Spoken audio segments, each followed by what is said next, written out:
Rome's power was not built by its armies alone. Behind every conquest, battle, and law stood a small group of families who, over centuries, amassed incalculable wealth. But how did these families manage to accumulate fortunes while most of the population lived in poverty?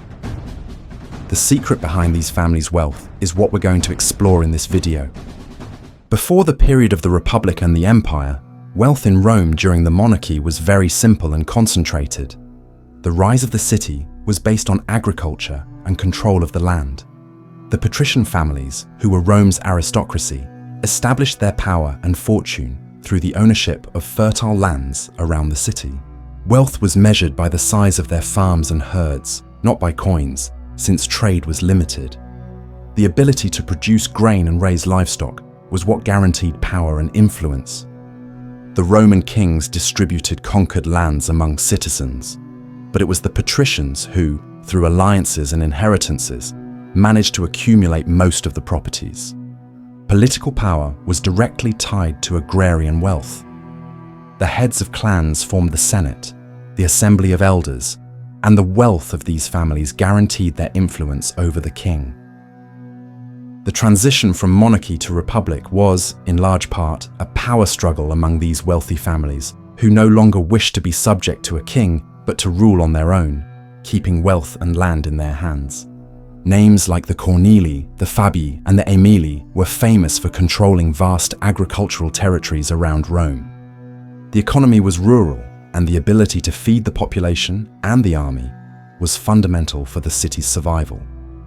Consequently, whoever controlled the land controlled power. Land was a family asset, passed down from generation to generation. Holding a large tract of land was not only a source of income, but also a symbol of status and prestige, essential for anyone who wanted political influence. Rome's early expansion in central Italy, with wars against neighboring peoples like the Etruscans and the Sabines, was crucial. The lands conquered, called public land, or ager publicus, were the main source of enrichment for the aristocracy. These lands, which theoretically belonged to the state, were leased or, more often, simply appropriated by the patricians. In the eyes of Roman law, the ager publicus was not private property, but the elite used their political and military clout to keep it under their control. The labor system on these lands was crucial as well. In the early Republic, the workforce consisted mainly of small farmers and slaves. However, the patron-client system, in which poorer citizens became clients of a patrician in exchange for protection and support, ensured a loyal and inexpensive labor base. These clients worked the lands of their patrons and supported them politically, further solidifying the power of the agrarian elite. If, at first, Rome's wealth came from land within its own territory, from the Middle Republic onward, great fortunes began to be built in distant lands through military power. After the Punic Wars against Carthage, between 264 and 146 BC, the conquest of vast territories in the Mediterranean, such as Sicily, Africa, and Hispania, transformed the Roman economy. The elite's wealth no longer depended solely on agriculture in Italy, but on the plunder of conquered cities and the systematic exploitation of the new provinces. Victorious generals, such as members of the Scipio family, returned to Rome with enormous treasures in gold, silver, and works of art. Everything taken during a conquest was distributed among the soldiers, and above all, to the commanders and the Roman elite who financed the wars. Plutarch, in his work Parallel Lives, describes the triumph of Lucius Aemilius Paulus after the victory over Macedonia in 168 BC, an event that brought so much gold to Rome that citizens were exempt from taxes for more than 100 years. But the greatest and most consistent source of wealth came from exploiting the conquered provinces. These regions were governed by proconsuls and propraetors, who were members of the Roman elite, usually senators. With near unlimited power, these governors used their offices to enrich themselves shamelessly. They levied extremely high taxes, often well above what the Senate had set, and practiced extortion. Corruption was so rampant that the governorship of a province was seen as an opportunity to amass a great fortune in a short time. Exploitation was not limited to taxes. The provinces were forced to supply grain to feed Rome's population and slaves to work the latifundia in Italy. In the 1st century BC, Cicero, one of Rome's most famous orators and statesmen, prosecuted the governor of Sicily, Verres, for stealing works of art and extorting citizens. The case of Verres is one of the clearest examples of how exploiting the provinces formed the basis for creating great individual fortunes in the late Roman Republic. In the last century of the Roman Republic, the path to enrichment changed drastically. The civil wars and the expansion of trade throughout the Mediterranean created a new economic landscape. Although land remained the foundation of wealth, the rise of the equites, or knights, a social class of entrepreneurs, marked the arrival of the new rich, who did not come from the traditional aristocracy but made fortunes in other ways. They invested in trade, finance, and real estate speculation, challenging the patricians' monopoly on wealth. One of the most notable examples of the new rich was Marcus Licinius Crassus. Although from a patrician family, Crassus built his fortune in a way that scandalized Rome's old guard. He made money during the civil wars of the 1st century BC by buying the lands and properties of people who had been declared enemies of the state. When a fire destroyed part of Rome, Crassus would arrive with his own fire brigade, offering to buy the burning property at a rock-bottom price. By buying houses and buildings for a pittance, he refurbished them and resold them at a huge profit. Crassus became one of the richest men in Rome, with a fortune estimated at about 170 million sesterces, according to Plutarch. Beyond real estate speculation, commerce became an unprecedented source of wealth. With Roman control over trade routes, the elite began investing in ships and caravans that brought luxury goods from the east, such as silk from China, spices from India, and jewelry. The equites were the chief financiers of these ventures, acting as bankers and tax contractors. Tax collection, or the system of the publicani, was one of the most lucrative activities. The Roman state auctioned off the tax farming of an entire province to private companies. The publicani, who were the wealthiest members of the equestrian order, paid the state for this right and then charged the provincial population as much as they could, pocketing the difference. The profit was immense, but the practice was so exploitative that it became a symbol of Roman corruption. With the end of the civil wars and the rise of Octavian, who would become the first emperor, Augustus, the enrichment system changed forever. The Republic, with its power struggles among the elite, gave way to the empire, where wealth and power were concentrated in the hands of a single person, the emperor.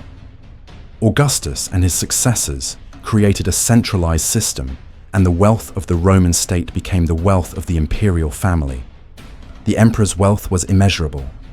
The imperial family, the Julio-Claudian house, controlled the vast lands of Egypt, which became Rome's main source of grain. Revenue from these territories, previously exploited by corrupt governors, now went directly to the imperial treasury. In addition, the emperor controlled the gold and silver mines in Hispania and Dacia, which ensured the money to mint coins and fund the gigantic Roman army. The emperor became the largest landowner, the largest merchant, and the largest banker in the entire empire. This total control allowed the emperor to reward his allies and punish his enemies. He could grant lands, bestow lucrative offices, or simply forgive taxes for those who supported him. At the same time, he could confiscate the property of anyone who betrayed him, an effective way to eliminate rivals and increase his own wealth.